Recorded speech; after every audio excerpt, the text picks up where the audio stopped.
my name is Danielle Butler. I'm a partner in the financial services group at Blake Castles and Graydon. Thank you all for joining us today for the Capital on the Road Financing Canada's Commercial Fleet panel. I'm happy to introduce our panel. First, we have Gats Johanning from Daimler Truck Financial Services. We have Heather Heggie from Volvo Financial Services and Heath Falkenberg from Element Fleet. So today we are going to explore how fleet finance is no longer just about underwriting vehicles.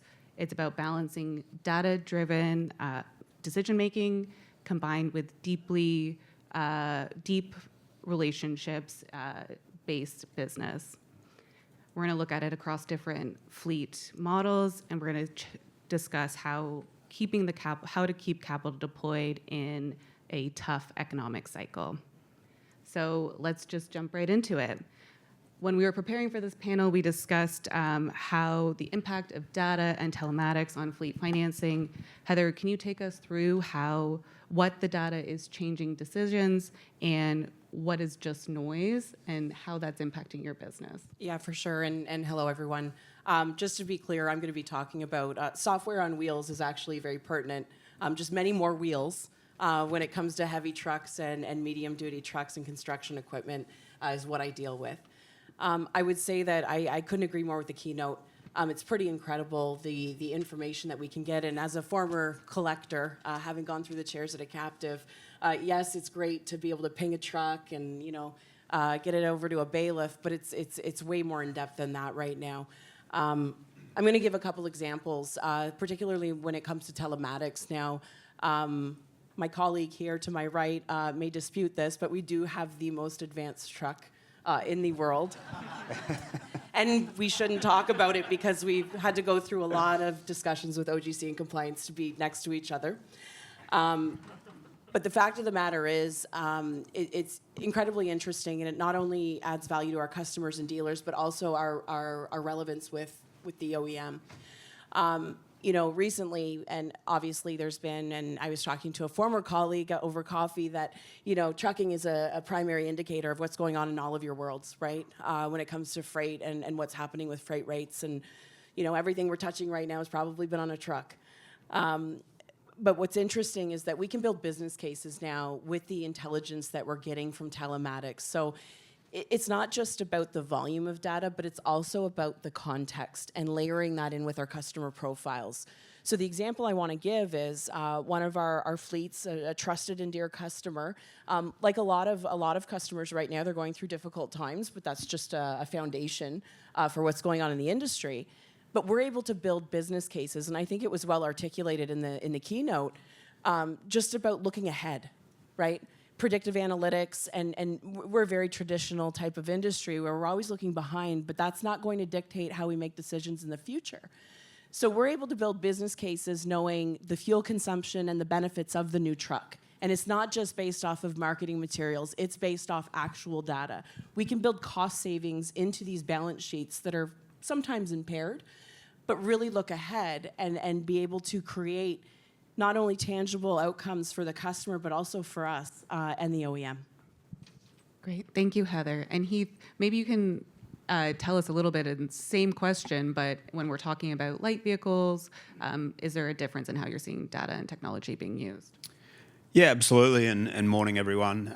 Maybe just a bit of context. Our business is a little bit different to my friends on the right in that we are smaller type vehicles, so anything from a passenger to a medium truck. A big portion of our business is financing, and financing is really important to our clients. But when you break it down, the actual cost on that debt in the grand scheme of things of running a fleet is really, really minimal. The actual cost is its downtime, its depreciation, its maintenance, fuel, and all of those sorts of things. So the bigger part of our business, both from a revenue standpoint, but also how we deliver value to our clients, is actually through our services model. And so for us, we have a number of services, and all of those services are increasingly becoming technology and data enabled. So whether it's route optimization software, EV simulations, our strategic advisory services that do all of that predictive maintenance and those sorts of things that ultimately optimize a fleet and drive down the cost of the fleet. And that's really where the value comes for our clients. Financing is somewhat of a commodity, and really the value is through services, which are underpinned by data and technology and becoming more and more important by the day. Great, thank you. So Heather and Heath have both talked a little bit here about technology and data and the impact that it is having on their businesses, but it's not the only thing that impacts the business. So Getz, can you talk a little bit about what is not going to change and what data can't change in terms of fleet? Yeah, I think so. Maybe just before we start in that conversation, just to set the stage a little bit or get a bit of a feel of the room. How many we're talking obviously heavy trucking, 18-wheelers, vocational, dirt movers, all of that kind of stuff. And I know this is more automotive finance, but just to get an idea, how many of you are in the trucking, like heavy trucking, highway hauling business, or have that background? Just so back to answering questions properly, so we know what we're talking about. We have one. Got one. Okay. Two. Okay. Good. So we're talking about the big trucks. And to the comment I just received a minute ago, that little jab there. If you did not know, Daimler owns Freightliner and Western Star. And what I would recommend that you do when you drive home today, I already know what you're going to tell them. count the number of Freightliner or Western Star. We'd probably say more Freightliner because it's highway. Western Star or Freightliner trucks you see on the 407, 401, pick one, anywhere. Enough said. It's my fault. I started it. So now I had such a long-winded attempt here to respond to the question. I don't remember you asked me anymore. What do you need What we're not outside of yes, tech, yes. outside of Okay. data? So, I mean, the thing is, what really resonated with me this morning so far have been conversations from Brian from Sun Life. I thought the way you approached the topic, that's exactly the way we do things too. Sarah at RBC, same thing when it comes to the data analytics that we talked about. That's all the things we do as well. And I think that is absolutely relevant for us. And the data that we see is going to trigger us to make decisions. There's no question. We need that data. We need the telematics. We need the AI to be able to make our lives easier. It's not somebody mentioned that before too. It's not about replacing roles and jobs. It's more about becoming that more efficient and strong at it. I mean, we had the conversation in the office at times. People are nervous about it. We say that, look, remember back in the day, I'm going to date myself a little bit here, but remember back in the day when Excel was a thing and you were hiring for people and people did not know how to use Excel? Not the person you wanted, right?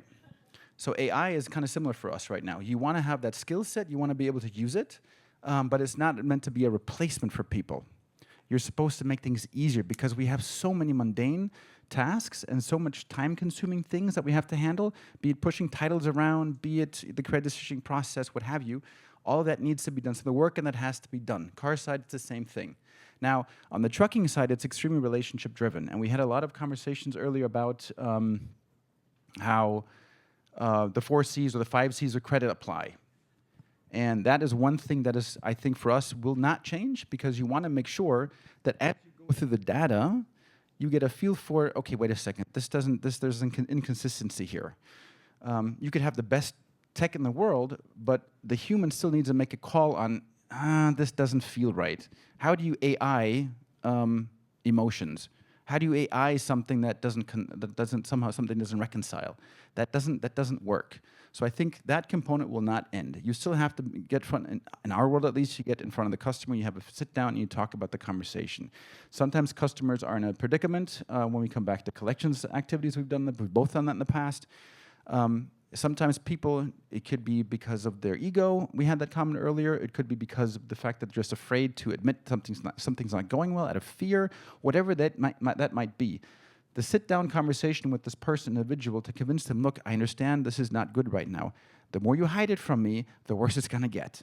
Let's have a good conversation about this and figure out a plan to potentially restructure.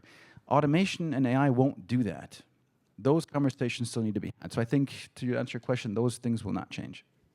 And Heath, are you finding the same thing when we're talking about light and vehicles, commercial vehicles, that the relationship is still going to be important? Yeah, I think it depends on the spectrum. So if you think about, we just launched a product that's more designed for the SME market. That experience needs to be highly digitized to scale the product.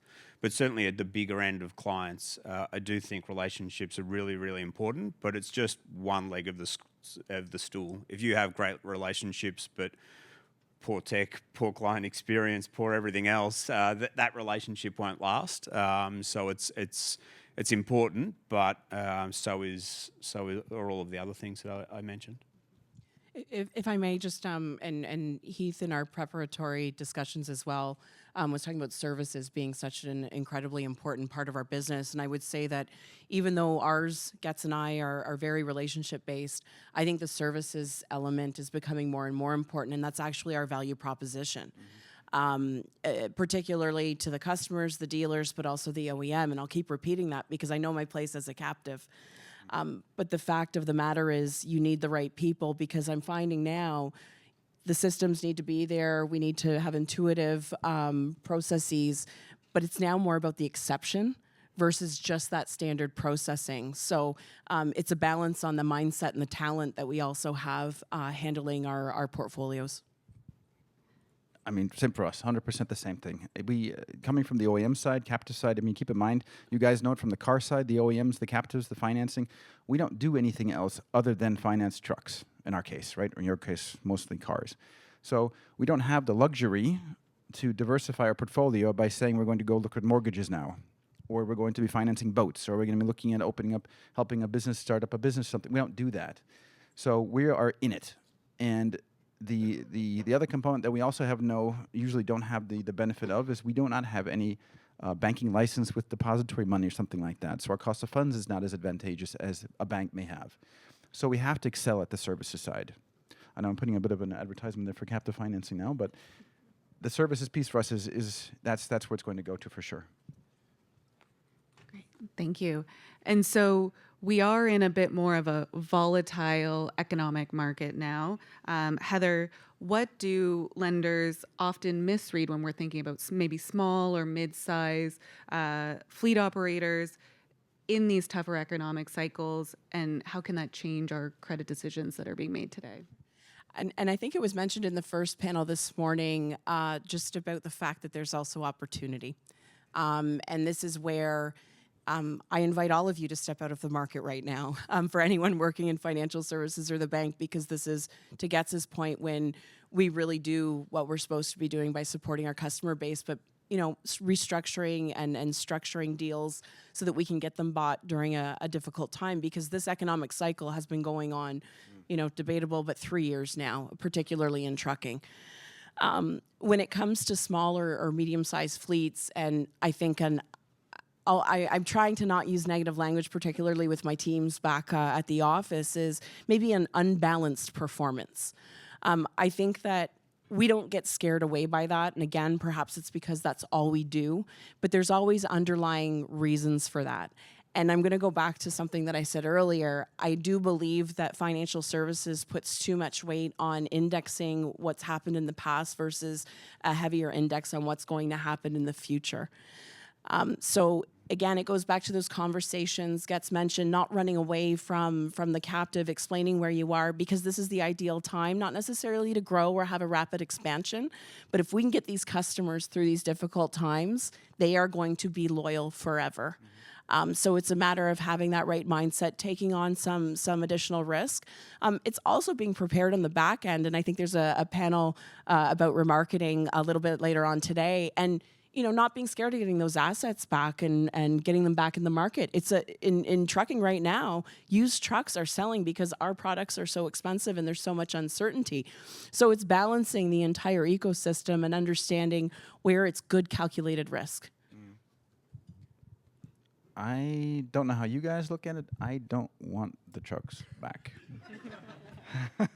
If I have to take some back, there's certain ones that I will take. If I have to, yes. I don't really want them back. Scheduled, yes, obviously. Repossessed, that's not necessarily. But yeah, same for us. You don't want the name of the game for us is working with the customer to figure out where does it hurt. and see what can be done to fix this mutually for both sides. Obviously, usually this comes with a sting, because somehow this has to be restructured, somehow payment needs to be changed, et cetera, et cetera, et cetera. There could be a margin impact, there could be something. But the repossession is obviously, obviously you guys know this, the repossession piece is the part we don't really like, because that's a definite loss. I think sometimes too it's either all or nothing, and I don't think that needs to be the case anymore. Traditionally, and I was raised in a very binary approach going through the organizations I worked for, where is it a restructuring where you take back some of the assets and then allow the owner operator or the small fleet to continue business, and then they pay you back, and then 10 years later you have this amazing story with a customer. But I think it's also stepping back, and it goes back to using technology. Are you structured properly? Do you need to change the payment stream? Do you need to change the residual, et cetera? And Heather and Getz here are talking about this changing dynamics, being adaptable. Are you finding that as well in vehicle having to be adaptable with these changing markets? Yeah, well, our business model works sort of slightly different in that we don't take residual value risk. And for us, we largely deal with an investment grade book. So our loss rates are actually incredibly low. Most people don't believe me when I say what it is. Like it's 2 basis points of loss rate, and it increased to there you go. It increased to 8 basis points in the GFC or post the GFC. And there's really 2 reasons for that. Number one, as I said, is investment grade book. And then number 2 is the actual asset risk on our vehicles is quite low. And what you end up seeing is that over time the portfolio gets into an asset surplus, and therefore you can recover your position. So for us, we do take a long-term view, and our position is to always look to help the client through it, to restructure. And we've got clients that we've had for 10, 20, 30 years, and we like to maintain long-term relationships. And because of the loss profile of our business, we can do that, and ultimately help the client through the situation. But yeah, we have a somewhat of a different business model. And Getz, you kind of alluded to this a little bit earlier. In your business, we've talked about cost of credit being kind of one of the primary factors when you are considering and thinking about transactions. When you look forward towards 2026, how do you see, cost of credit and lender risk decisions? How do you see that playing out? A little bit of that was talked about earlier too. I don't feel that there's going to be a cap on credit. I don't think there's going to be a constraint on that. I think it's more about where it's going to be applied. And I think with going back to tying it together with some of the conversations on the data, on the 4 C's or 5 C's of credit we talked about earlier, I think the more that falls in line, and the closer we are into having a more transparent, coherent picture of the customer, the more likely the capital is going to flow in that direction. So I don't think people are necessarily shying away. And again, on the captive side, regardless if it's truck or if it's car, the captive side of the business is in the business to help sell cars and trucks. So those businesses will not step away from supporting that business. That's what we do. But what we will do is we will take a look at a customer and say, are we going to grow with this customer, or are we not going to grow with this customer? And at what speed? What speed do we grow with this customer? And what data do I have available to me to see how much I want to grow with this customer? And then obviously back to the non-automated automation pieces. Who is this person? Is this person someone I can trust? Is this person? I'm not going to speak French. Any of that. That's what's going to boil down to. So I don't think that's necessarily a concern. For cost of credit risk or the risk position of it, yeah, that's the name of the game. We've had, you said it before, we're in 3 year now in a freight recession roughly. I think there's nothing been like this ever before, that a freight recession has been for this long. Because again, for the non-truckers amongst you, so what was it, 99.5% of you? The trucking environment, this is the trucking world is the livelihood of any economy. They have all these corny expressions. If you bought it, the truck brought it. The trucks. I said that earlier. Oh, you did? So I heard it so many times. So the that oh gosh, that's good that you said it because it truly is what it is. So they really are like those little blood cells of an economy, and if that starts to fail, the cost of credit risk is going to skyrocket. And that's what we're seeing right now. Consumer behavior has tapered it a little bit. You see trucks, the truck replacement has been elongated. A lot of fleet companies, T-Pine, Pride being one example, not the best example, but they have exited the market or were exited from the market. You see that has an impact on trucking. That has an impact on the cost of credit risk. And that's to manage that for us is the most important piece because that's what eats up everything that we have in profit by a multitude.